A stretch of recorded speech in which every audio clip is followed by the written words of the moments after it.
cosas sobre preferencias económicas por género, que en buena parte vas a hablar de eso hoy, la educación financiera de los jóvenes, efectos de embarazo adolescente, brecha salarial entre hombres y mujeres, que es un tema recurrente y persistente en México y en el mundo, y ha impartido diferentes pláticas en México y afuera. He trabajado en trabajos de consultoría, en economía, en el Banco Mundial, en mujeres, en el Programa de Desarrollo de Naciones Unidas, el PNUD. Por si no oyeron bien, ahí estoy yo. Trabajo postdoctoral en el Colegio de México, investigadora en Berkeley y profesora actualmente en el CIDE, Departamento de Economía. Eva, nos da muchísimo gusto que estés por acá. Te cedemos la palabra. Yo voy para allá. Sí, no, que es chaparrito. Yo soy lo que quieras. Acá. Bueno, muchísimas gracias por la invitación, gracias a todos por venir. Como dijo Gonzalo, es un día complicado en que queremos las vacaciones de las vacaciones. Muchas gracias a los que están conectados en línea por poner un poco de su tiempo para ver esta charla. Y bueno, me voy a parar porque estoy acostumbrada a estarme moviendo y sentado como que siento que estoy un poco amarrada. Entonces me voy a llevar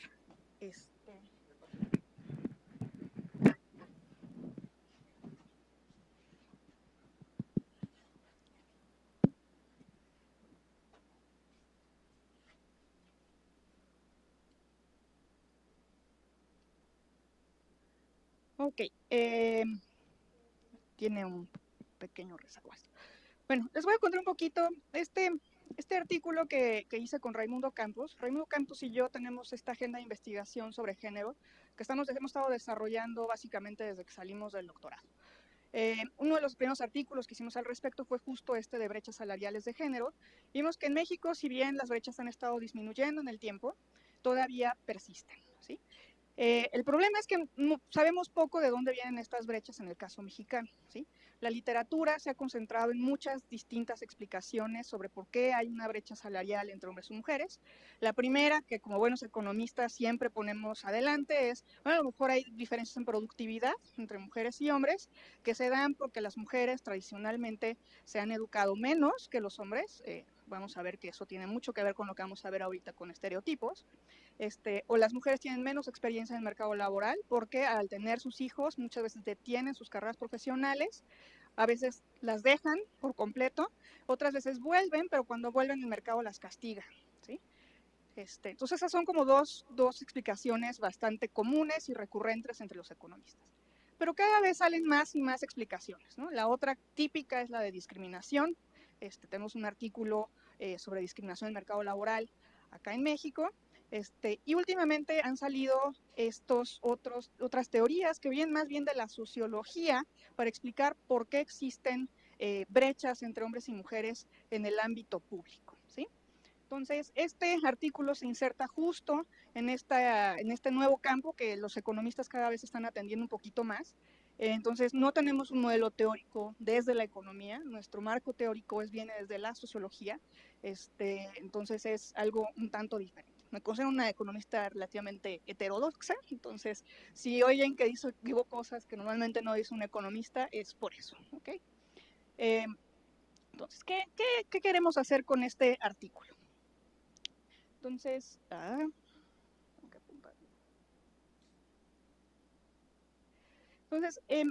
como todos sabemos, prácticamente todos las mujeres que trabajamos, vemos que alrededor nuestro, dependiendo de dónde trabajemos, pero yo que soy economista lo noto muchísimo, alrededor nuestro hay pocas mujeres, ¿no? Las mujeres continuamos estando subrepresentadas en muchas áreas del ámbito público.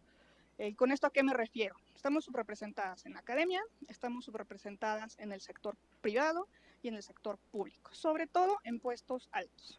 Conforme mayor sea la jerarquía de una mujer dentro o de un puesto dentro de una empresa o dentro de una institución, nos vamos a ir encontrando menos y menos mujeres. Es un fenómeno que se le llama el leaky pipeline, ¿no? La tubería chorreante o goteante. Estas mujeres van desapareciendo de las jerarquías conforme vamos avanzando. ¿Y cuál es el problema con esta subrepresentación? ¿No? He tenido un montón, cuando la gente se entera de que hago cosas de género, ¿no? siempre me empiezan a hacer un montón de preguntas. Y una es, bueno, Eva, pero es que eso es natural, porque pues, los hombres tenemos carreras más largas, avanzamos mejor, tenemos mejores redes, nos dedicamos a esto desde hace más tiempo, y siempre me queda a mí la pregunta, bueno, a ver, y no estoy de acuerdo con las cuotas de género, ¿no? Siempre me dicen eso, no estoy de acuerdo con que haya cuotas de género, son injustas y es discriminación hacia los hombres. Digo, bueno, la cuota existe por algo, ¿sí? Y un problema es que esa falta de representación, esa falta de diversidad de las mujeres en todos estos ámbitos provoca otros problemas, ¿no? Ustedes que están en Coneval, la subrepresentación de las mujeres en este ámbito de políticas públicas hace que la política pública se diseñe desde una perspectiva de varones, no de mujeres, ¿no? Y el problema es que tenemos a los varones haciendo políticas públicas que afectan a mujeres desde su visión varonil, y eso obviamente no resuelve muchos de nuestros problemas. Entonces necesitamos mujeres que también hagan políticas públicas e incidan en las decisiones de política pública para que se resuelvan los problemas de las mujeres. Entonces imagínense eso en las ciencias, ¿sí? Aquí no lo tengo, pero tengo otro artículo sobre profesores, misprofesores.com, ¿no? Donde vemos sesgos en evaluaciones ahí, donde para motivarlo muestro cómo en la ciencia también nos hemos dedicado a ver problemas de hombres, ¿no? Entonces dije, bueno, ¿cómo le hago para tratar de probar esto con una evidencia bastante anecdótica? Entonces lo que hice fue hacer un Google Search, en Google académico, donde puse, bueno, vamos a ver, cáncer de próstata versus cáncer de ovario. ¿Cuál tiene más hits? Cáncer de próstata, por mucho. Y tiene mucha menos incidencia en la población que en cáncer de ovario entre las mujeres. ¿Sí? Vamos a ver, cáncer mamario de hombres versus mujeres. ¿Cuál creen que tenía más hits?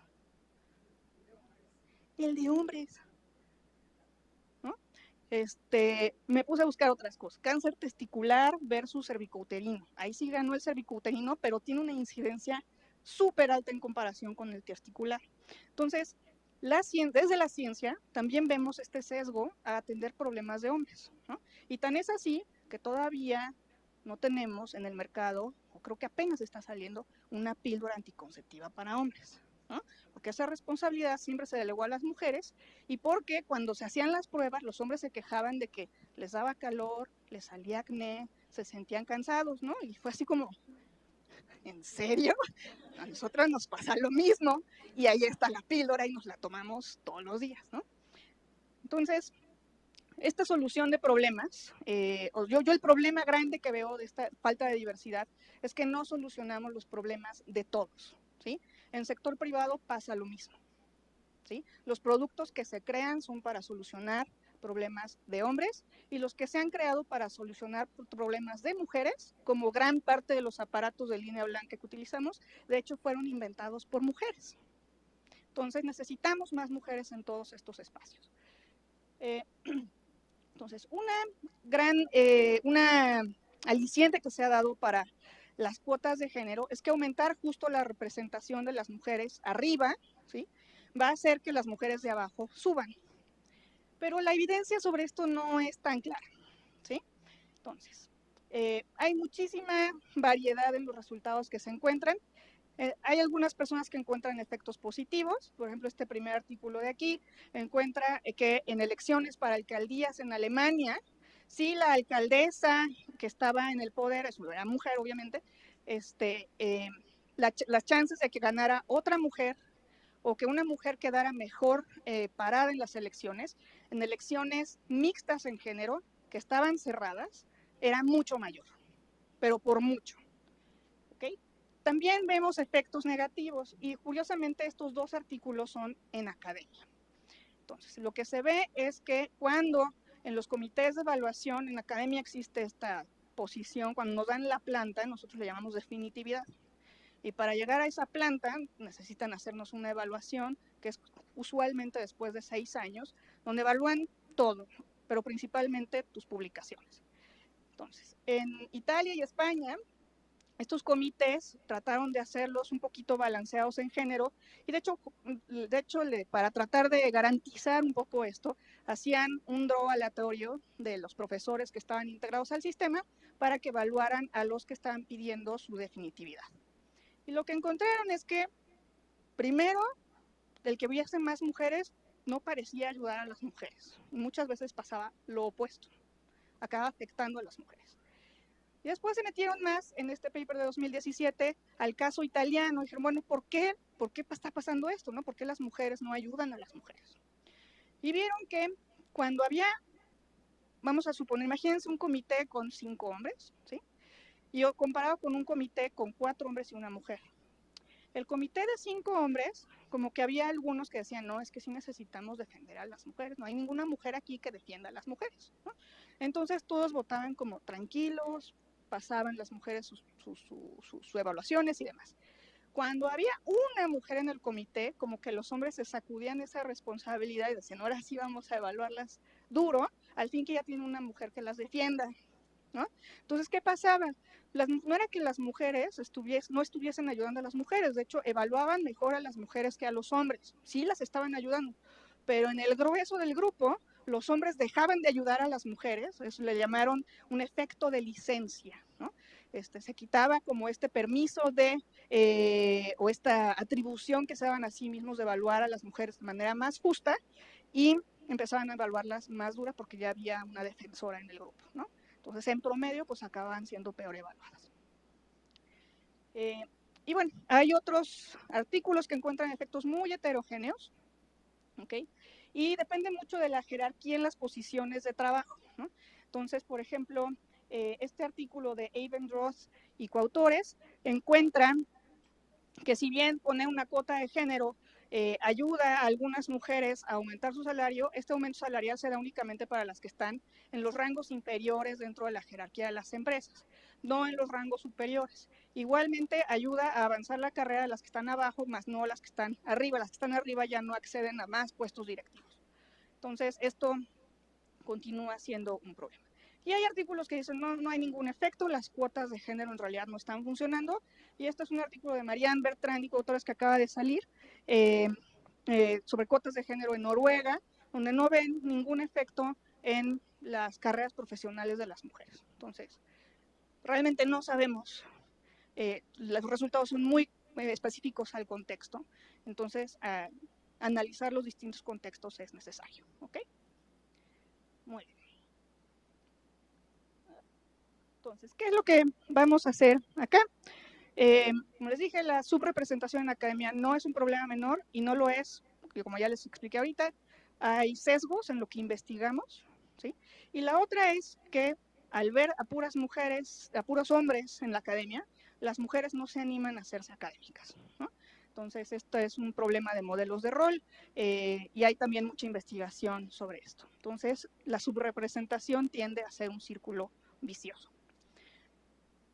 Como ya vimos, no es claro que tener estas mujeres en puestos altos ayude a otras mujeres a ser promovidas en la academia. Entonces, ¿qué es lo que vamos a hacer nosotros? No tenemos información sobre comités de definitividad ni nada por el estilo. Lo que tuvimos acceso fue a las solicitudes de CONACYT para becas para irse al posgrado al extranjero. Entonces, tenemos todas las evaluaciones durante varios años y esos son los datos que vamos a analizar. Es el contexto en el que vamos a estar trabajando.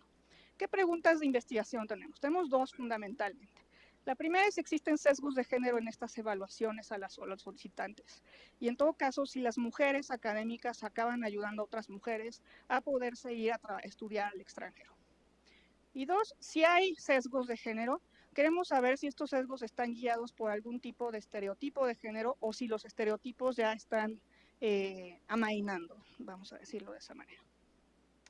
Entonces, ¿cuál es nuestra contribución a esto? Y esto ya es una parte un poquito más técnica. Uno siempre tiene que situar a su artículo en la literatura y a lo mejor a ustedes no les importa tanto, pero por completitud lo voy a poner. En el contexto académico hay varios artículos. El más reciente es este de Card y de La Viña, que analizan los dictámenes en las revistas arbitradas académicas. Tienen acceso a datos de todos, dictaminadoras, dictaminadores, si tienes una autora en el paper, si la autora tiene coautores hombres o mujeres, etcétera, etcétera, para 4 de las revistas más famosas dentro de la economía. Y encuentran que a las mujeres se les evalúa mucho más duro. Es mucho más difícil para una mujer publicar que para un hombre. Y no nada más los hombres evalúan duro a las mujeres, también las mujeres evalúan más duro a las mujeres que a los hombres. Entonces, cuando hay una mujer coautoreando el artículo, ese artículo tarda más en publicarse o tiene menos probabilidades de publicarse. Ya antes alguien había hecho algo similar y habían encontrado que les ponen tantas barreras a la publicación y tardan tanto tiempo, alrededor de 6 meses más en lograr publicar el artículo, que de hecho el artículo acaba estando hasta mejor escrito que el de los hombres. Y en el tiempo, como las mujeres estamos sometidas a esta barrera más alta todo el tiempo, pues acabamos adquiriendo mejores habilidades para escribir. Entonces, cuando ve uno artículos escritos por hombres y mujeres después de muchos años, los de las mujeres están mucho mejor escritos que los de los hombres. Entonces, bueno, hubo una externalidad positiva, pero igual muchas no tuvieron definitividad por tardar tanto en publicar. Entonces, en nuestro diseño de investigación, ¿qué vamos a explotar? Vamos a explotar el emparejamiento aleatorio entre solicitantes y evaluadores. CONACYT aleatoriza por completo a quién evalúas o quién te evalúa. ¿Okay? No, esto lo explotan también este artículo de Vagués y Esteve Vollard y Vagués y coautores, entonces esa no es del todo una novedad. No hay posibilidades de seleccionar a los solicitantes. Entonces yo cuando recibo una de estas invitaciones, nada más me dicen, ¿quieres participar en la convocatoria de becas al extranjero del año bla, bla, bla? Y tú nada más dices sí, no. No sabes ni a quién vas a evaluar cuando das el sí. Observamos calificaciones de cada evaluador para cada solicitante, ¿sí? Esto es a diferencia de este artículo donde se observa la calificación total y el porcentaje que era mujer dentro del comité. Los evaluadores asignan calificaciones de manera completamente independiente. Yo no sé quién más está evaluando al mismo solicitante, no sé si es hombre, mujer, de qué universidad, no sé nada. Yo estoy evaluando por mi cuenta, en mi oficina, nunca me reúno con nadie, nada más estoy viendo los archivos de los solicitantes. Esto es a diferencia de ellos, donde el comité se reúne a evaluar a cada candidato. Observamos las calificaciones, y esta es la novedad más grande del artículo, observamos las calificaciones de varios aspectos de la solicitud. Como les voy a explicar ahorita, tenemos que llenar un cuestionario y este cuestionario va dirigido a distintas habilidades del solicitante. Entonces vamos a ver que dependiendo de la habilidad que se está calificando, los sesgos cambian. ¿Sí? Entonces, a veces no da tiempo, entonces siempre doy un resumen de resultados. Los principales resultados, ¿cuáles van a ser? Entonces ya nada más después empiecen a ver cómo los sacamos. Entonces aquí están. Las evaluadoras califican más alto en promedio a todos. ¿Sí? En promedio es 0.10 desviaciones estándar, lo cual es relativamente un efecto grande, que eso equivale a 3.1 puntos en el rango de los percentiles. ¿Ok? No en el rango de los percentiles, sino en el ranqueo de los percentiles. Las evaluadoras asignan mayores calificaciones a los hombres que a las mujeres, pero los evaluadores no diferencian por género. Entonces, aquí el problema está viniendo de las evaluadoras. ¿Sí? Evaluamos algunos mecanismos, ¿sí? No sabemos por qué las evaluadoras se están comportando de esta manera. Entonces, uno, bueno, a lo mejor el hecho de que las mujeres estén tan poco representadas en la academia hace que las evaluadoras se comporten extraño, ¿no? Y hay mucha investigación en sociología que dice, sí, luego las mujeres que acceden a posiciones de poder no saben cómo comportarse en esa posición de poder. Por un lado, te exigen que tengas autoridad. Por el otro, si eres muy autoritativa, te ven mal, ¿no? Entonces, cuando están evaluando, pues a lo mejor entran en shock y no saben qué hacer y acaban evaluando peor a las mujeres. No vemos que haya ninguna relación con esta representatividad. Lo que sí observamos es, a lo mejor cuando están más jóvenes, tenemos menos información sobre cómo evaluar un candidato, ¿no? Entonces, a lo mejor en nuestra primera convocatoria que nos llega, tienes 1 o 2 años de haber salido del doctorado, ya la convocatoria y dices, bueno, ¿este cuate cómo lo evalúo, no? O sea, ¿cómo sé yo que esta persona tiene posibilidades de terminar el doctorado? No tengo idea. Entonces, lo que sí encontramos es que las mujeres más jóvenes sí evalúan todavía más sesgado a las mujeres que a los hombres, en comparación con los candidatos, son las que favorecen más a los hombres, ¿sí? Pero en los hombres no hay ningún comportamiento conforme van adquiriendo experiencia. Entonces, la idea de la información como un problema no se sostiene del todo. Y el último punto es que las mujeres parecen estarse guiando todavía más que los hombres por estereotipos de género, ¿sí? Y esto lo hacemos utilizando cada una de las respuestas al cuestionario que les menciono. Las mujeres las premian en habilidades suaves. ¿Cuáles son las habilidades suaves? Adaptabilidad social, trabajar en equipo, etc. ¿Sí? En eso las mujeres saben muy bien, tanto por mujeres evaluadoras como hombres evaluadores. Pero cuando nos vamos a cosas que indican más sobre su competencia, ¿sí? Para ser investigadores, ahí las castigan muchísimo, ¿sí? El proyecto de investigación que presentan, las castigan. En historial académico no, pero eso es muy fácil porque el promedio está ahí y el promedio de las mujeres, de hecho, es más alto que el promedio de los hombres, ¿no? Entonces, ahí se guían por criterios más objetivos. Pero en otros criterios que son más subjetivos, en estas otras características que están asociadas a estereotipos masculinos, a las mujeres acaban siendo castigadas. Entonces vamos a ver cómo llegamos a estos resultados.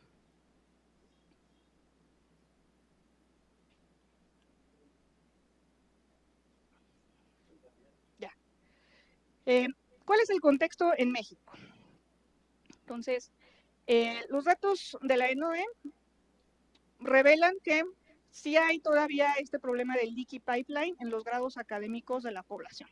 47% de la población de este ENOE 2015 tiene licenciatura, 47%, perdón, son mujeres de los que tienen licenciaturas. Entre los que tienen maestría, solo 38%, 47% de quienes tienen maestría son mujeres y solo 38% de quienes tienen doctorado son mujeres. Entonces sí hay como una especie de atrición conforme avanzamos en grados académicos. En cuanto a los investigadores, y estos son datos de Women in Science de la UNESCO, 33% solamente de los investigadores en México son mujeres, y esto coincide perfectamente con el SNI. Solamente 33% de los miembros del SNI son mujeres. De eso, 33% es en academia, 35% en el sector público, ¿sí? de los investigadores en el sector público son mujeres, y 28% de los investigadores en el sector privado son mujeres. Durante el año académico 2017-2018 vemos que las cosas van mejorando, ¿sí? Las mujeres representaron 50% de los estudiantes de licenciatura, de hecho fueron 50.5%, ¿sí? 55% de los estudiantes de maestría y 48% de los estudiantes de doctorado. Entonces las cosas se están balanceando, al menos en el sistema educativo mexicano, lo cual no quiere decir que en nuestros posgrados al extranjero vayamos a encontrar balance, no lo hay, ¿sí? Este número es mucho más bajo entre nuestros solicitantes.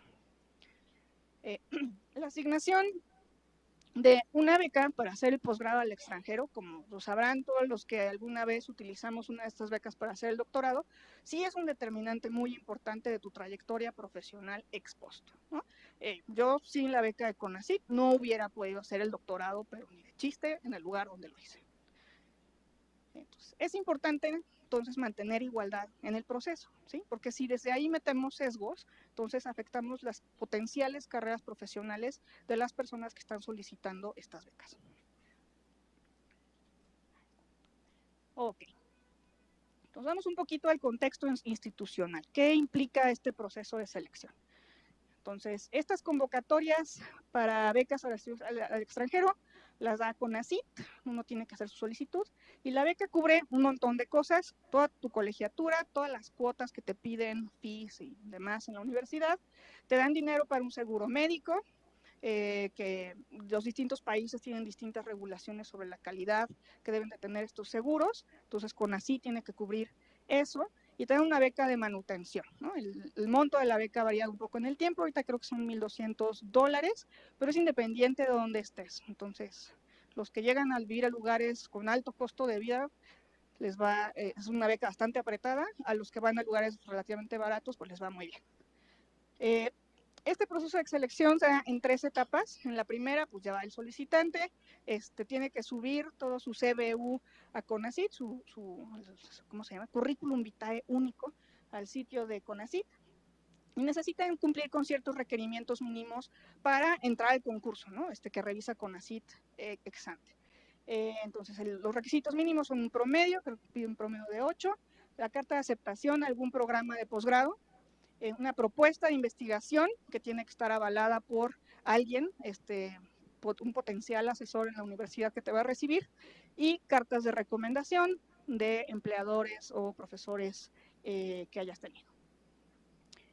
La segunda etapa, manda CONACYT estas invitaciones a los evaluadores.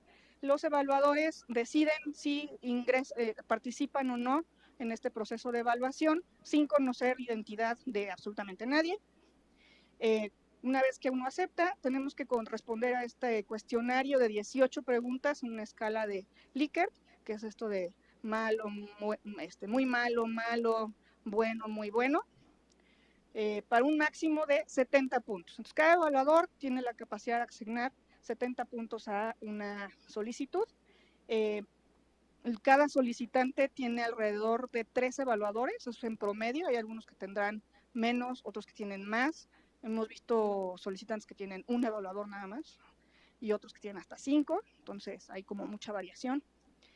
CONACYT va a promediar todas estas calificaciones de todos estos evaluadores para cada solicitante, entonces ahí pueden ganarse hasta 70 puntos si todos lo evaluaron muy bien, ¿ok? Después CONACYT asigna otros 30 puntos basado en objetivos que tenga CONACYT, ¿sí? Si la universidad tiene un convenio de colaboración con el CONACYT, la universidad en el extranjero, CONACYT le asigna más puntos a esa solicitud porque pues, no tiene que gastar tanto, ¿sí? Entonces, si van a irse a hacer un posgrado, busquen universidades con convenio. Las chances de que les den la beca son más altas. También evalúan un poco la calidad de la universidad receptora. Para quienes solicitaban a becas a maestría, que de hecho ya las cancelaron, entonces ya no va a haber, pero antes sí había, CONACYT le daba más puntos a la universidad si la universidad otorgaba doctorados, ¿sí? Muy bien. En la tercera etapa del proceso, una vez que se tiene la puntuación total, CONACYT rankea a todos los estudiantes, ¿sí? A los solicitantes, pone un umbral de acuerdo a cuestiones presupuestarias, cuántas becas puedo dar este año, dados mis restricciones, y además todavía se queda con cierta discreción para decir, bueno, a este que quedó justo abajo del umbral sí se la voy a dar, o este que quedó justo arriba se la voy a quitar, porque quiero balancear cosas, quiero dar prioridades a mis áreas de estudio del Programa Nacional de Ciencia, quiero dar prioridades a que haya más mujeres, ¿no?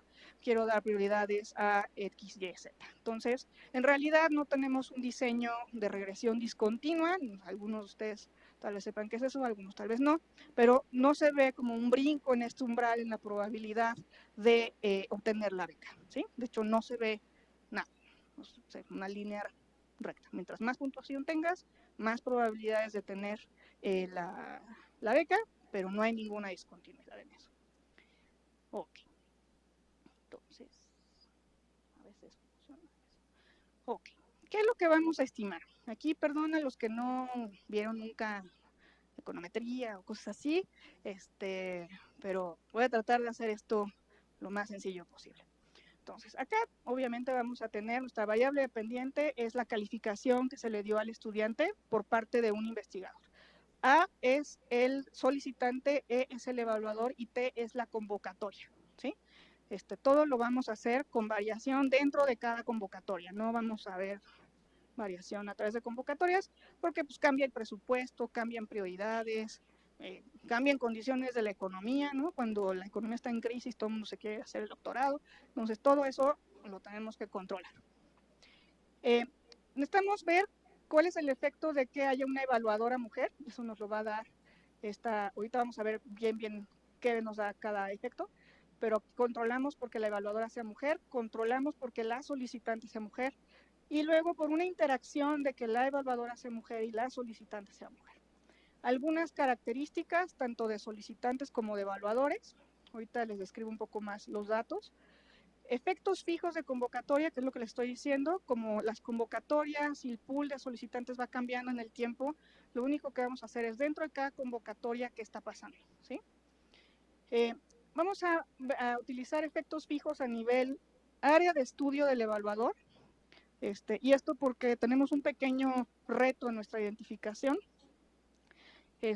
y finalmente tenemos este error que siempre existe. ¿Qué hipótesis tenemos?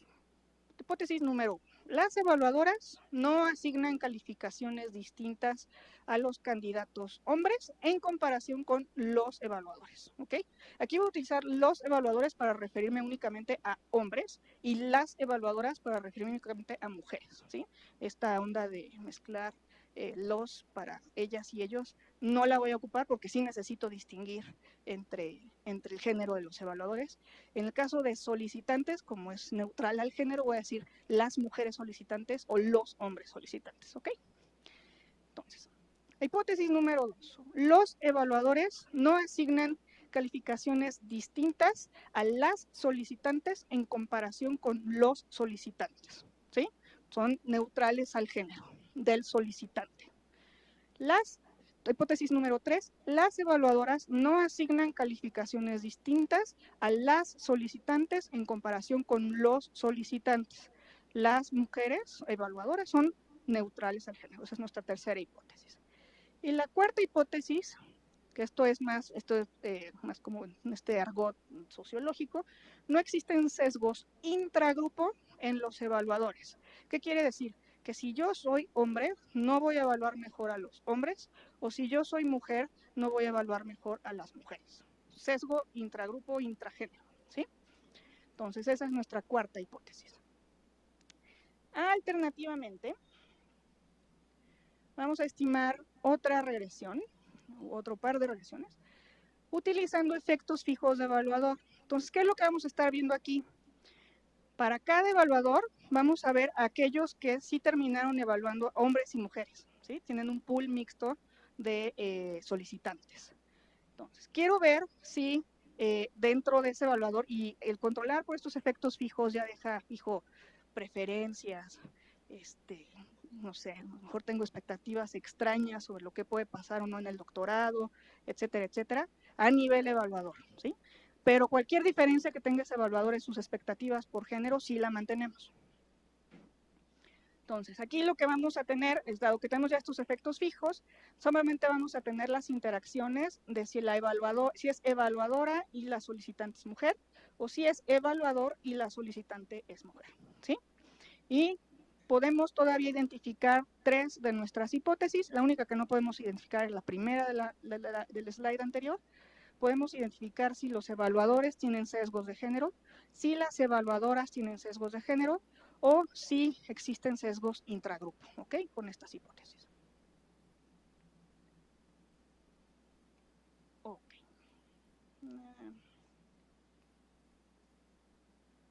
Lo malo de esto es que luego pasan. Espero que no. Ok. Entonces, ¿cuáles son los datos? Tenemos datos administrativos de las convocatorias de 2013 a 2015, son 4 años, 13, 14, 15, 16, sí, 4 años. Tenemos datos a nivel solicitante, que son 6,910 solicitantes en este periodo. Tenemos su género, edad, estado civil, promedio, la institución de la que vienen. No necesariamente es la universidad de la que vienen, ¿sí? Puede ser, estoy solicitando desde Coneval, entonces yo observo Coneval, ¿sí? El país receptor, la universidad receptora, el área de estudio en el que está ubicado el estudiante y el resultado de la solicitud, ¿no? Si se ve, ¡ay! Este es mío, no se preocupen. Sí, este es mío.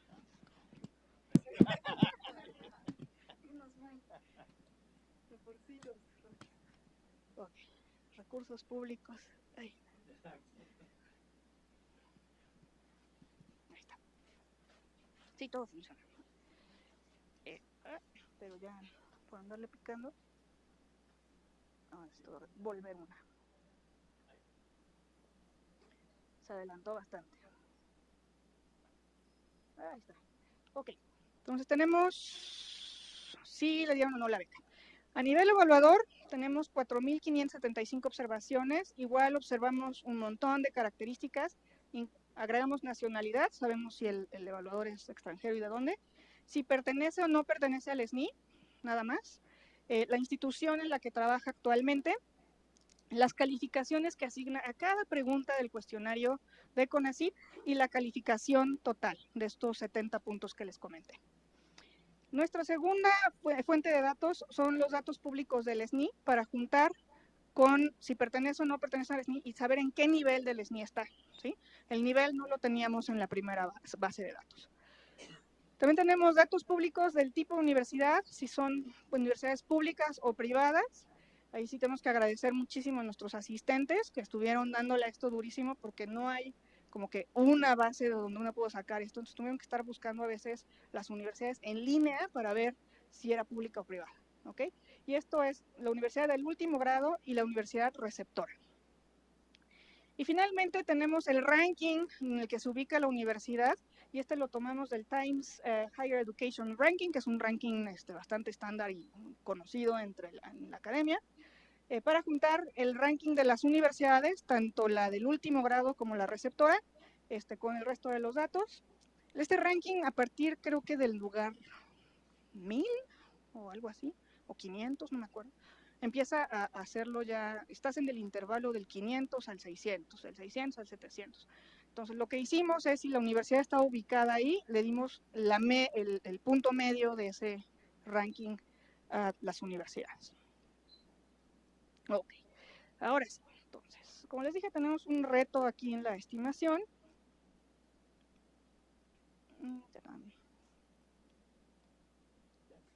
Ahí está. Primero necesitamos verificar si hubo o no hubo asignación aleatoria. Y un problema que nos encontramos es, todos estos son coeficientes de una regresión, ¿sí? De la probabilidad de que una candidata mujer reciba a qué tipo de evaluador. Entonces, las candidatas mujeres o las solicitantes mujeres tienen una mayor probabilidad de tener una evaluadora mujer, ¿sí? Por alguna razón, CONACYT en algunas áreas de estudio hace esto, ¿sí? Y vemos que el área de estudio donde esto domina, donde esto sucede, es en ingenierías, ¿sí? En ingenierías tienes más chance como mujer de que te evalúe otra mujer. En las demás áreas de estudio no hay ese problema. Por eso estamos controlando por ese efecto fijo de área de estudio del evaluador. Ahí nos llevamos esta onda de las ingenierías para que esto no sea un problema, ¿ok? En todas las demás características no vemos diferencias estadísticamente significativas, ¿sí? Okay. Y ahorita seguimos pensando en cosas para que hacer esto todavía más convincente. Si se les ocurre algo, es más que bienvenido. Ok, ¿cuáles son nuestros principales resultados? Estos son nuestras, literal, las betas, alfas, deltas y todo y demás. Les voy a presentar las hipótesis, ¿sí? Creo que es más fácil entender esto cuando vemos las hipótesis. Entonces, la hipótesis 1 es si las mujeres y los hombres evaluadores evalúan distinto a los solicitantes hombres, ¿sí? Y vemos aquí entre corchetes está el p-value de esa prueba de hipótesis, y vemos que de hecho las mujeres sí les dan una mayor calificación a los hombres en comparación con los evaluadores, ¿sí? Las mujeres evaluadoras. Y esa calificación es más alta en 0.10 desviaciones estándar. Nuestra hipótesis 2 era que los hombres evaluadores no tienen sesgos de género, evalúan igual a solicitantes mujeres y a solicitantes hombres. Y vemos que de hecho ese es el caso. No hay ninguna diferencia estadísticamente significativa en la calificación que les dan. La tercera hipótesis era si las mujeres evaluaban distinto a las solicitantes que a los solicitantes. Y vemos que ahí empieza a haber diferencias, ¿ok? En algunos casos la diferencia es marginalmente significativa. En el caso de cuando controlamos por efectos fijos a nivel de evaluador, seguimos teniendo algo que es significativo al menos al 10%, pero es un efecto negativo, ¿sí? De alrededor más o menos de 0.04 desviaciones estándar. Y la última hipótesis era si tengo sesgos intragénero, si las evaluadoras evalúan peor a las solicitantes mujeres. Y vemos de nuevo un efecto muy significativo, aquí sí todo es significativo al menos el 5%, en las calificaciones de las mujeres solicitantes por parte de las evaluadoras, ¿sí? Entonces, ¿a qué nos dedicamos el resto del artículo? A tratar de ver por qué.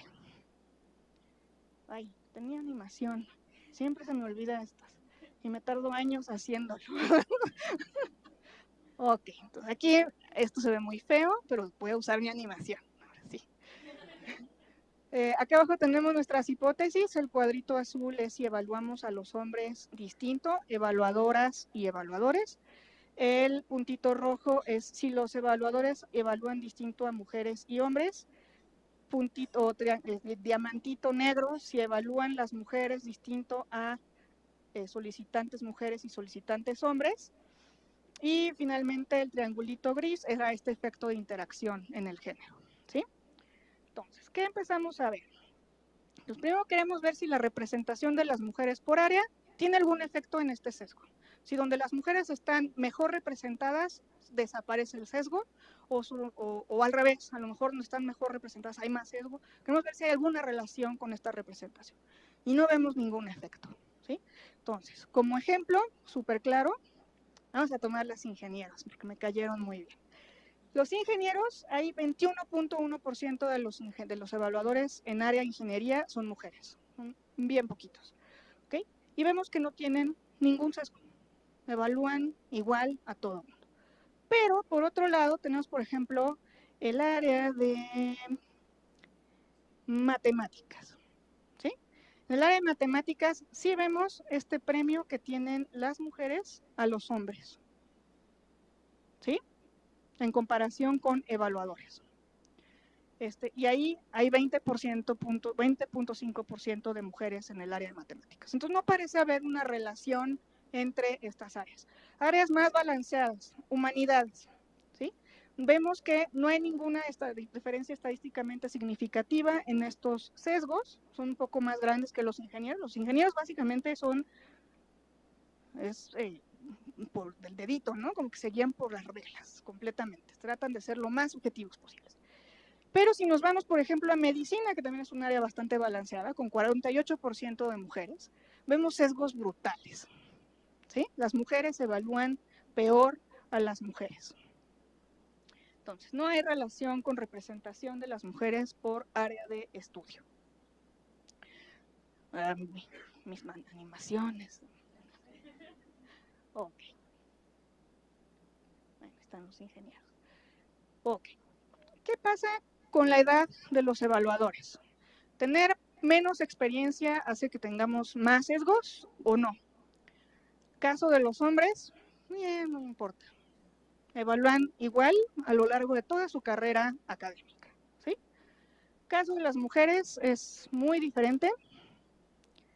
Cuando somos jóvenes, evaluamos peor todavía a las mujeres que cuando ya tenemos cierta experiencia. Siempre hay una brecha, no importa la edad, pero la brecha es todavía más grande para evaluadoras que son jóvenes, ¿sí?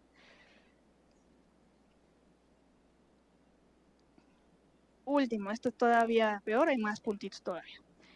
Entonces, aquí tenemos las 18 preguntas del CONACYT, ¿sí? Entonces, les voy a leer, las gráficas las saqué del paper que está en inglés, entonces una disculpa, está todo en inglés. Tenemos la calidad del programa, historial académico, el background, antecedentes académicos, los antecedentes en experiencia laboral, ¿sí? Habilidades para hacer investigación, impacto posible potencial en la ciencia. ¿Cómo evalúan eso? No me pregunten. Cuando me enfrento a esa pregunta siempre es así como, no tengo idea. Hay veces que, o sea, si me dieran la opción de no sé, la usaría varias veces. ¿Okay? Conocimientos, creatividad, independencia para desarrollar trabajo. Esto viene mucho de sus cartas de recomendación. Busquen buenas cartas de recomendación. Pídanle a alguien que los quiere que les haga una carta de recomendación. Si van con el profesor al que nunca en su vida fueron a ver a la oficina, que nunca levantaron la mano en su clase y que casi ni se acuerda de su nombre, a pedirle una carta, es muy probable que no vaya a hablar maravillas de ustedes, va a hablar en términos bastante neutrales, ¿sí? Entonces vayan con ese profesor con el que tuvieron una relación cercana, que los conoce de verdad. Ok, claridad en las metas. Y esto créanme que sí se nota, uno se da cuenta. Habilidades de liderazgo. Aquí es donde empiezan estas habilidades que son como más subjetivas. La capacidad de trabajar en grupo, adaptabilidad social, si creemos que se va a completar el programa o no, la pertinencia del programa de acuerdo a los objetivos que tiene CONACYT, la pertinencia de la propuesta para la ciencia, ¿no? Si tiene buenas razones para irse a estudiar al extranjero, ¿no? O sea, si hay un programa similar en México, ¿por qué no se está yendo a ese programa? ¿Por qué se está yendo a uno al extranjero? Esa cosa lo tienen que responder ustedes en su solicitud, ¿sí? ¿Cómo se llama? La calificación general de la solicitud y la calificación final, que estos ya son los 70 puntos, ¿sí? Muy bien. Entonces, ¿qué es lo que está pasando aquí? A ver, es que entre que... Entonces, básicamente, en todas las características, las mujeres califican a los hombres mejor que a las solicitantes mujeres, ¿sí? Hay excepciones y son muy importantes.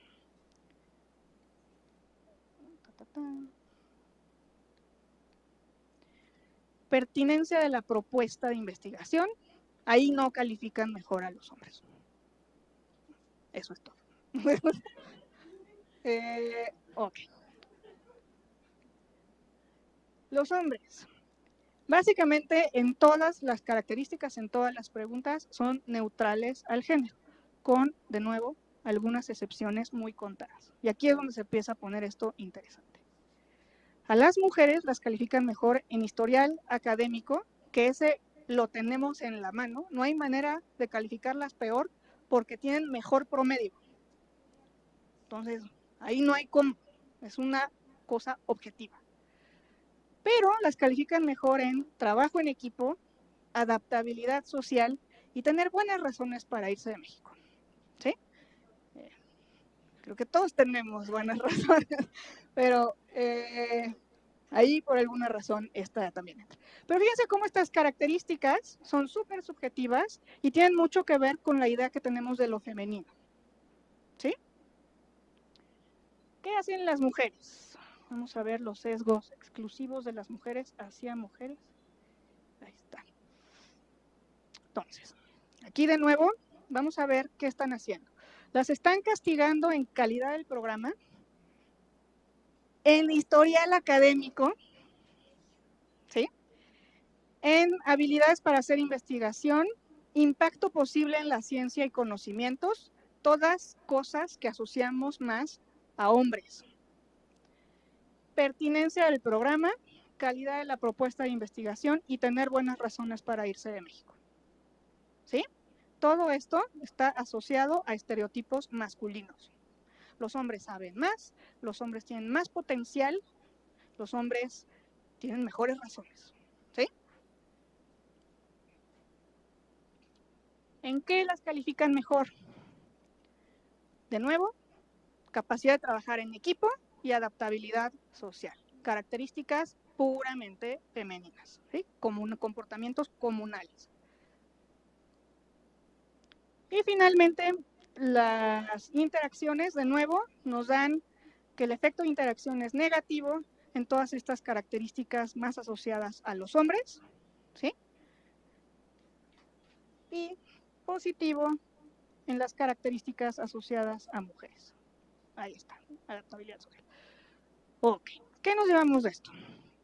Pues las evaluadoras tienen sesgos en contra de las mujeres solicitantes, ¿sí? O, si lo quieren ver, a favor de los hombres, como lo quieran ver. El sesgo es mayor entre las evaluadoras jóvenes que las evaluadoras ya más maduras, ¿ok? ¿A qué se debe esto? Puede ser falta de información, sí, pero esta falta de información puede que no sea pareja por género, porque como ya vimos en los hombres no hay este efecto por la edad. Una importante es falta de mentoría o que las mujeres no se atreven a preguntar. Eso me pasa en todas mis clases, ¿sí? Entonces, cuando me llega la evaluación, y es la primera evaluación que hago en mi vida, no me atrevo a ir con un colega a decirle, oye, ¿cómo evalúas esto? No queremos mostrar de ninguna manera que no sabemos, ¿sí? ¿Por qué? Porque si no, después nos devalúan. ¿Para qué te mandan eso si ni sabes? ¿Okay? Entonces, cuando lleguen a preguntarles, jóvenes colegos, una mujer, algo, den gracias que está preguntando. Va a ser mejor su trabajo, va a ser mejor colega y va a ser mejor profesionista. Ok. También se puede deber a comparaciones con la experiencia propia reciente, ¿no? Y esto es algo que sí se ha analizado mucho en sociología. Cuando las mujeres llegan a estas posiciones de poder, llegan en este plan Angela Merkel, ¿no? Si yo pude, todas pueden, ¿no? Y se tienen que enfrentar a los mismos obstáculos que yo. Y cuando yo me he enfrentado a esa situación, digo, ¿por qué? No, mejor que sea más fácil.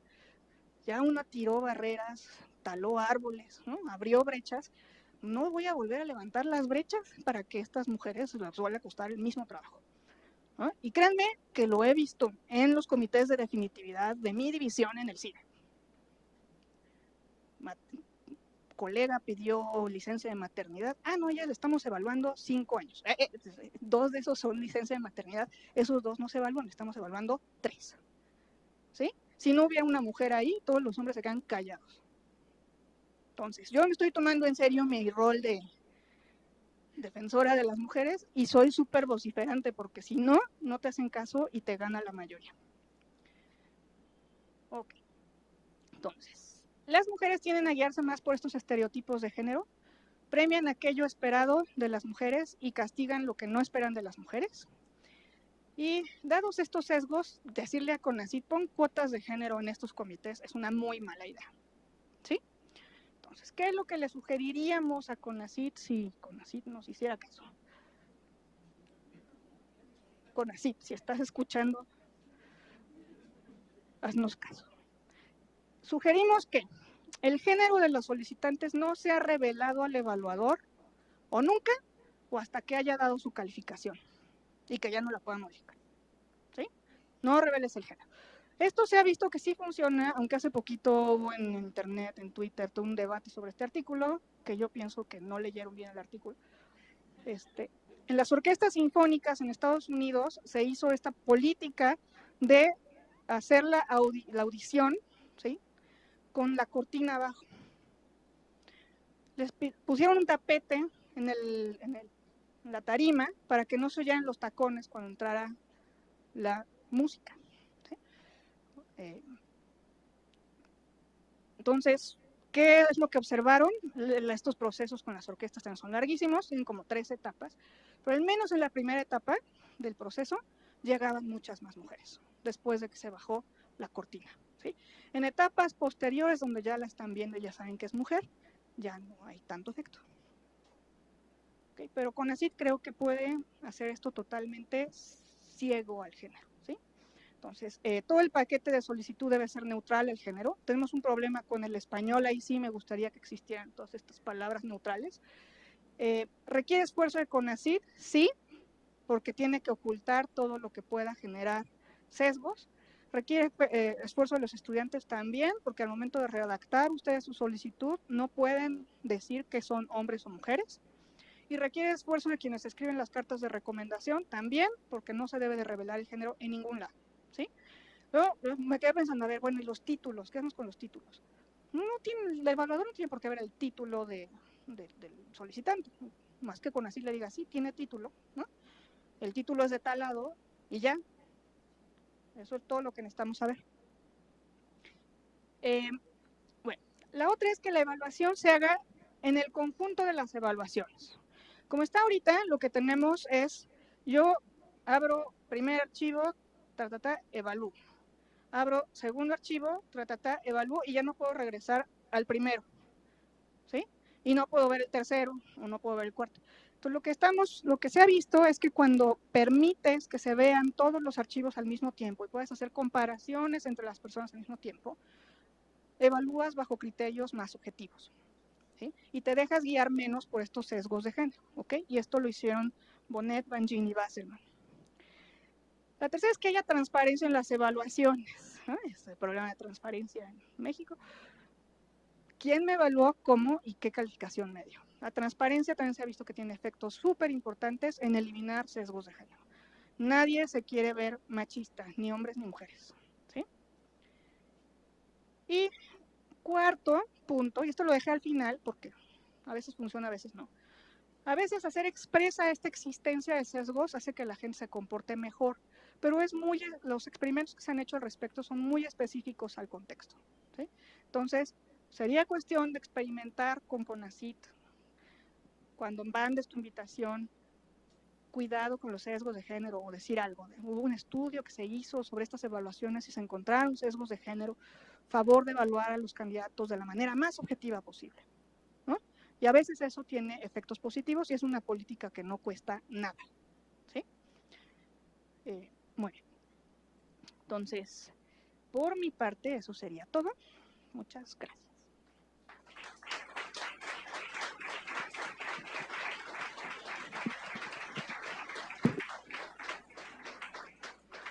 Muchísimas gracias a la doctora Arceo. Vamos a abrir el foro a preguntas. ¿Hay alguna?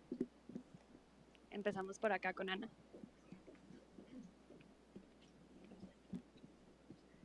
Hola, muchas gracias por la presentación. Estuvo muy interesante y la aprecio como becaria CONACYT y hay muchos datos que me hubiera servido saber antes, pero es bueno tener un análisis tan completo ahora.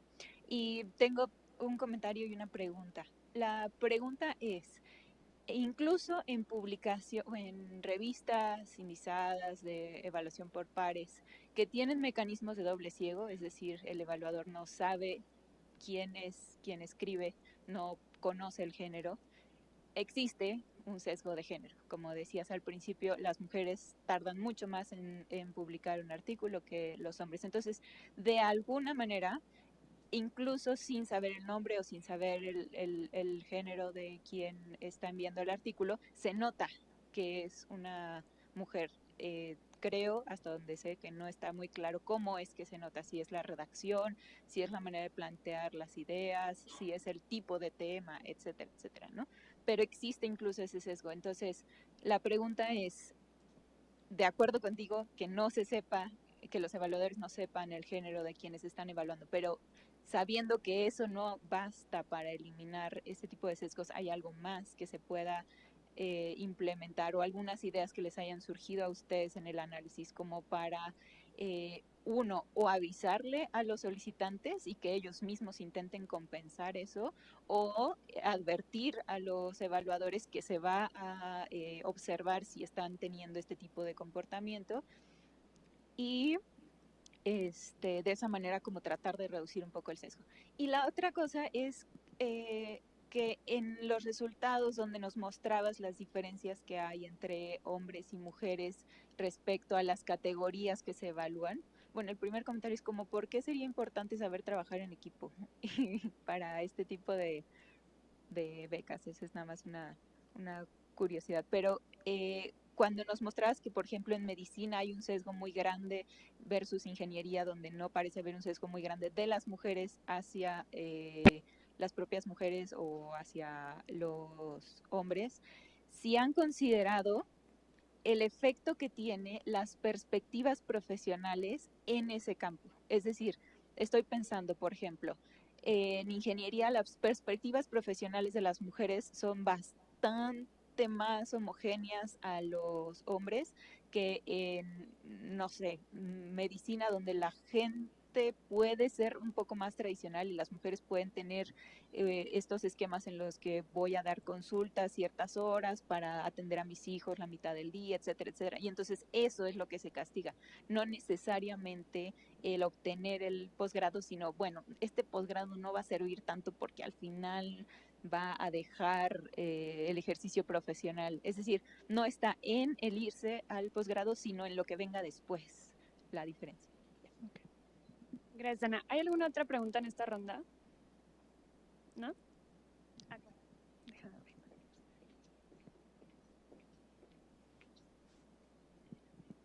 Sí, más que una pregunta, un comentario a lo que expusiste y también al comentario de la compañera. Justamente es interesantísimo porque debo decirles que el CONACYT ha etiquetado para la igualdad de género el año pasado 4,000 millones de pesos y no los ejerció. Y este año los tiene otra vez etiquetados y espero que sí los ejerza, porque son las medidas afirmativas para que las mujeres tengan acceso pero sí también hay que ver que CONACYT tiene criterios muy discriminatorios para con las mujeres. Entonces, llegar a donde estamos ahorita analizando es que ya pasó por una discriminación anterior. Y me explico, ¿por qué hay menos en los posgrados al extranjero? ¿Verdad? Porque para darte una beca de casada te exigen el acta de matrimonio. Eso excluye a todas las mujeres que no tienen pareja, que no tienen acta de matrimonio, pero que tienen hijos, que son como el 30% de las familias son uniparentales y están formadas por mujeres y sus hijos. Eso las excluye totalmente. Por otro lado, los costos que señalabas muy bien en tu presentación, los costos en el extranjero de la vida cotidiana son mucho más altos. Cuando un hombre presenta su acta de matrimonio, se va con una compañera que le va a resolver todos los problemas de la vida, pero todos, a un costo gratuito. Mientras que una mujer que se va con 2 hijos, ¿quién le va a resolver, verdad, la vida cotidiana, que es carísimo? Entonces, hay muchos elementos aquí que tienen que ver con el uso del tiempo y el trabajo no remunerado de las mujeres. Si tardan más en hacer el artículo o titularse, no necesariamente es porque estén más lentas, sino porque realmente están cuidando un montón de gente al mismo tiempo que están haciendo su carrera. El hecho es que no es, o sea, planificar hacia que van a tener que cuidar en vez de que, y esa es una parte que estamos trabajando también, el cuidado de las personas, ¿verdad? ¿Cómo vamos a hacer para que el Estado, las universidades, el sector privado y las familias transformen el sistema de cuidados que recae totalmente en las mujeres y sobre todo en las mujeres en edad reproductiva? Entonces, es exactamente, yo creo que ese es un elemento que sí tiene que tener la investigación, porque la edad reproductiva para las mujeres no es la misma que para los hombres. Entonces, estamos ahí hablando de elementos también muy concurrentes y muy determinantes, y que realmente si los tomáramos en cuenta, pues las mujeres salen heroínas, ¿no? Porque realmente llegan a esos niveles de casi 50 y 50. Y yo les pedí a los de CONACYT, además de las recomendaciones que tienes ahí, ¿verdad? De ver también esos elementos de cómo dar becas con mayores montos a las mujeres con hijos que se quieren ir al extranjero, o sea, facilitar. Y los recursos están, porque esos 4,000 millones de pesos son para posgrado, no son para licenciatura, es para posgrado. Y no se ejercieron, y ahorita están otra vez etiquetados por la Cámara de Diputados, y esperemos que con estos aportes y con este elemento que puede ser muy, muy valioso para esos objetivos, y también para ver cómo se puede hacer una selección final en el que también se pueda, como dices, premiar a las mujeres, ¿sí? Gracias. ¿Alguna otra pregunta por ahora? La última de esta ronda. Bueno, como parte de bueno, primero felicitarla, creo que es una investigación muy, muy buena, muy interesante. Y como parte de las sugerencias para CONACYT están bueno, que no funcionarían muy bien las cuotas para los comités, pero ¿qué habría, por ejemplo, de las cuotas en becas? Es decir, por ejemplo, que se vean, no sé, el 30%, el 50% de las becas en humanidades se den a mujeres. Gracias. Doctora, empezamos con esas. Ok. Ana, ¿te llamabas? Sobre esto de las revistas indizadas, donde las revistas indizadas, muchas tienen distintos tipos de procedimientos. Tradicionalmente existe un procedimiento doble ciego, donde ni el evaluador ni quien envió el artículo sabe el género ni la entidad de los. El problema con esto es que cada vez es más difícil mantener este doble ciego, porque ahí en la red empiezan a circular los documentos de trabajo desde mucho antes de que uno envíe publicación. Hay algunas áreas de estudio donde se cuidan más de esto, por ejemplo, ciencias políticas, por las propias revistas donde acaban siendo publicados, tienen políticas sobre no distribuir el material antes de que sea publicado, entonces ahí hay menos problema. El problema con este procedimiento doble ciego es que los que son dobles ciegos son los dictaminadores y los que están enviando el artículo, pero el editor sabe perfectamente quiénes son las personas que lo están enviando. Entonces, no es del todo, o sea, no todo el proceso es ciego. Entonces, puede que el editor tenga estos sesgos y por eso se siguen viendo sesgos de género. ¿Cómo se nota que es mujer? Vamos a suponer que sí es ciego todo el proceso. ¿Cómo se notaría que es mujer? Hay áreas de estudio donde están más representadas las mujeres que los hombres. O sea, en economía, por ejemplo, economía laboral, economía del desarrollo, economía demográfica, justo todo lo que yo hago, hay muchísimas mujeres, ¿no? Y es súper notorio en los programas doctorales. Esas son las clases que tienen más mujeres de los programas. Entonces, a lo mejor hasta por eso te puedes guiar para decir, a lo mejor aquí hay una mujer, o este field de estudio no es tan interesante, ¿no? Justo el que hacen las mujeres. Pasa. De hecho, en economía hay cosas muy extrañas, ¿no? Contra la parte empírica de economía, hay como estos gurús puristas que creen que no se necesita trabajo empírico. Súper bizarro para una ciencia, pero bueno.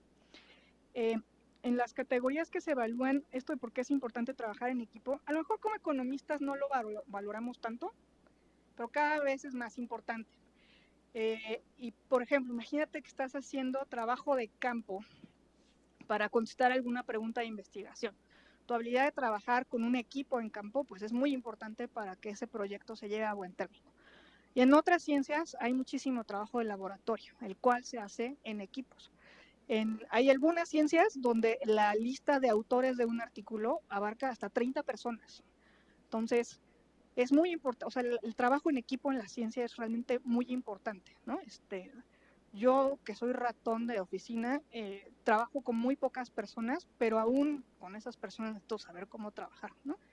Entonces, sí es necesario, o sea, no es una habilidad trivial. Y sobre esto de los prospectos profesionales por área de estudio, no veo cómo estos prospectos sean diferentes para ingenieras que para médicas. Al final, la mayoría de la gente tiene hijos, ¿no? Y se enfrenta a este mismo problema de cómo voy a venir en Pascua a dar un seminario Coneval, ¿no? Entonces, no veo por qué habría un sesgo que surge desde el área de estudio por cuestiones de maternidad. La maternidad es pareja para todas y creo que todas tenemos el mismo problema en nuestra labor de cuidados, ¿no? Entonces,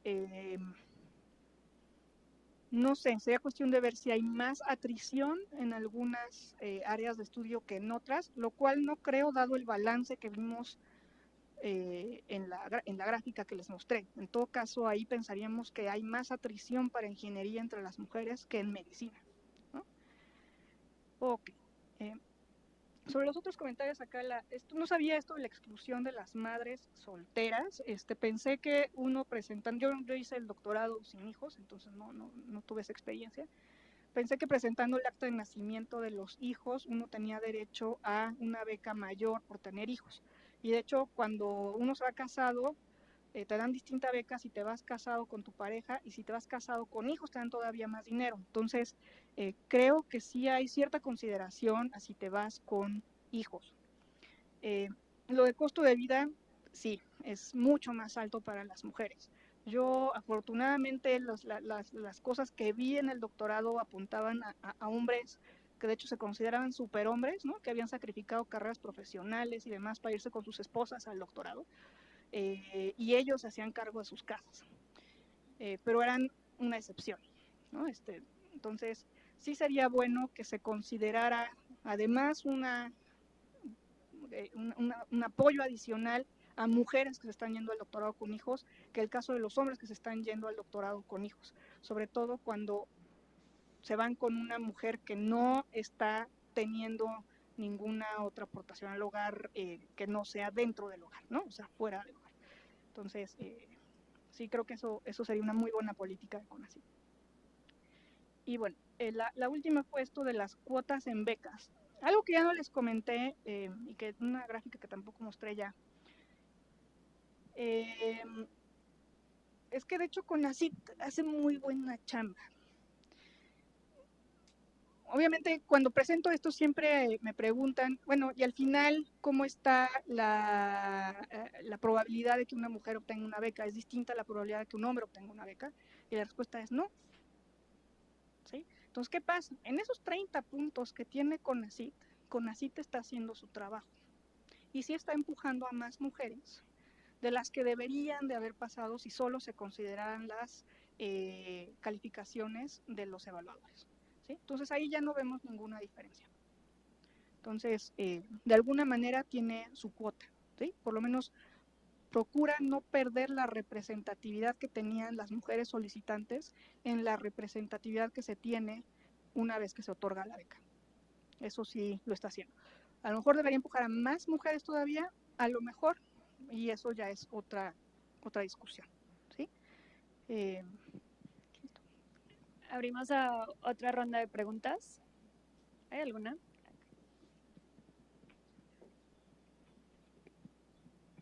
Hola, ¿qué tal? Muchas gracias por la exposición, está muy interesante. A mí me gustaría saber si hay alguna diferencia, digamos, entre el grupo de mujeres solicitantes y el grupo de hombres solicitantes en cuanto a características, no sé, por ejemplo, que sean más jóvenes las mujeres que los hombres que solicitan, o hay alguna diferencia en el estado civil, y si encontraron alguna diferencia interesante en los perfiles, digamos, de los grupos, y si controlaron por eso después en el modelo, o cómo. ¿Alguna otra pregunta? Comentario. Solo para decir, sí es cierto que está haciendo su trabajo y lo estamos haciendo juntos con CONACYT. El problema es que es muy difícil cambiar los criterios de los recursos. No es la intención ni es lo que quieren, ¿no? Está bien. Pero, por ejemplo, el hecho de que tenga que haber montos diferenciados para las mujeres es muy difícil hacerlo. También es muy difícil en el sentido que en el criterio de la política pública disminuyen la cantidad de becas, porque al tener montos diferenciados necesariamente ya no te alcanza para tantas, ¿verdad? Entonces, ese tipo de criterios que son, digamos, los más duros y que no necesariamente tienen que ver con la intención o la voluntad, pero que tienen que ver con los cálculos económicos, eso es lo que cuesta muchísimo trabajo en todas las medidas que queremos que se tomen, ¿sí? En todas, y tiene que ver casi todo con el cuidado de las personas, con el trabajo no remunerado de las mujeres. Ahí es donde está. Estamos trabajando, si estamos en reuniones con CONACYT y hacemos y volteamos. Y cuando yo decía que era discriminatorio, es en términos de que cuando vas con pareja o no vas con pareja, aunque sea mujer o hombre, es un apoyo, ¿no? Es un apoyo cuando una mujer va con su marido o un señor va con su esposa, son apoyo que tiene un valor incalculable en esos términos de la vida en el extranjero. Y es cuando no, y ahí otra vez volvemos al mismo problema, el cálculo de los montos.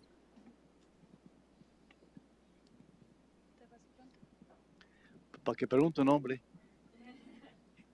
A ver, muy interesante, Eva, muy interesante, muy padre. Un poquito mi pregunta, reflexiones, seguramente en otras áreas, en otros mecanismos, otros sí, procesos, seguramente pasa lo mismo, ¿no? Es decir, que hay ocasiones que las mujeres, pues califican más severamente a las mujeres. Es decir, y ahí hay dos efectos ahí en el proceso, en los procesos de poder, ¿no?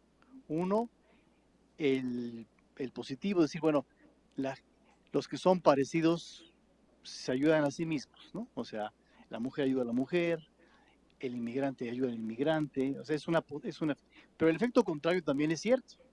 Un poquito es, si yo sé que hay pocos puestos para mujeres ahí, o pocos puestos para inmigrantes ahí, pues mejor que sea yo y no el otro. Entonces sí me parece que en muchas ocasiones, en el caso de la mujer, como en el caso de los inmigrantes, tratas peor a la mujer porque sabes que va a ir pocos puestos para arriba y tú quieres tener ese puesto o quieres tener esa posibilidad. Entonces, igual pasa con los inmigrantes en muchos lados, ¿no? Lo cual se me hace bien interesante como proceso de poder, ¿no? Y como tú bien dices, si quisiéramos solucionarlo poniendo cuotas de mujeres en los equipos evaluadores, pues está saliendo peor. Va a ser peor, aunque se oiga bonito la cuota en ese ámbito. Entonces, la pregunta es, ¿en dónde otros ámbitos tú has percibido esto más allá del ejercicio de las becas de CONACYT?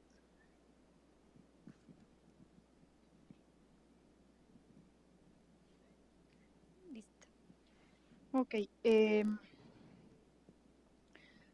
No presenté ya esas estadísticas, sí las hicimos y honestamente no recuerdo todas, pero había diferencias en promedio, como les comenté, las mujeres tienen mayor promedio en el último grado de estudio que los hombres.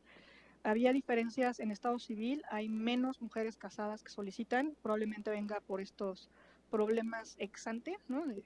En cuanto a roles de género.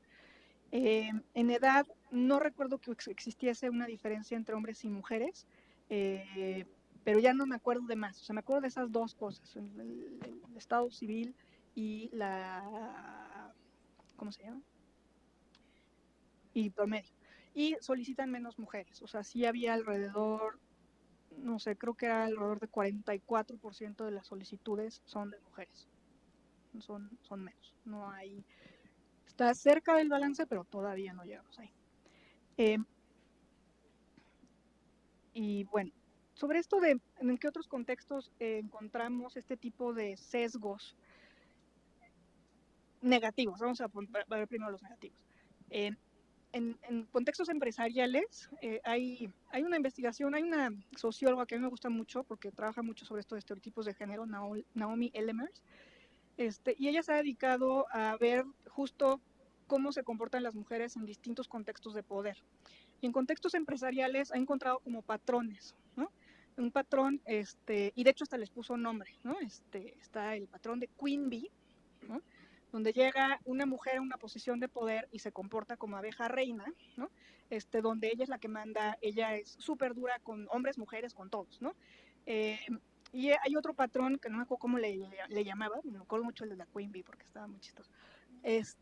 Y el otro patrón es de una, y curiosamente tiene mucho que ver con los estereotipos, de una jefa, ¿no? Que tiene estas características más como maternales, comunales, donde impulsa al equipo y los motiva de una forma mucho más emocional que las jefas que son queen bees, ¿no?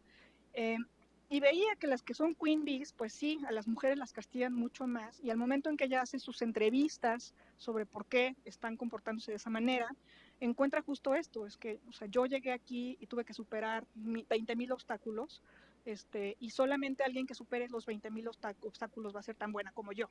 Entonces necesitamos seguir teniendo los 20,000 obstáculos y por eso me sigo comportando así.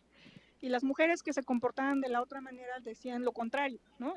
No necesitamos superar 20,000 obstáculos porque los hombres no lo superan, ¿no? Y como quiera se desarrollan bien en sus carreras profesionales, entonces el punto es de hecho quitar los obstáculos para que lleguen todas las mujeres talentosas. Y que no se están deteniendo en alguna barrera, como la cuestión de los cuidados, en el desarrollo de sus carreras profesionales. Ha habido también sesgos para el otro lado, ¿no? El in-group bias positivo. Pero que comentas de que se compite más por posiciones que son escasas para un cierto grupo, en esos casos, cuando metes una cuota de género, la cuota tiene efectos positivos, porque reduce la competencia entre ese grupo, ¿no? Cuando no existe ese problema, cuando el problema es una queen bee autoritaria, entonces ahí ya no poner una cuota de género no te ayuda, porque puede que jales a más queen bees, ¿no? Entonces, por eso es muy específico el contexto.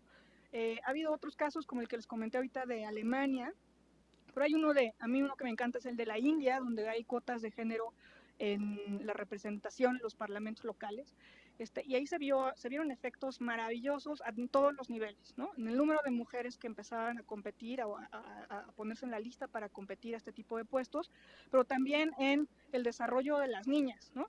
Los papás empezaron a ver que las niñas pues, podían llegar a este tipo de puestos políticos, entonces cambiaron hasta las aspiraciones de los padres, las niñas empezaron a educarse más y fue toda una derrama positiva de efectos, ¿no? ¿Listos? Muchísimas gracias. Muchísimas gracias. Estuvo a todo dar estas reflexiones. Muchas gracias. Gracias a ustedes y gracias a los que nos vieron en línea. Gracias.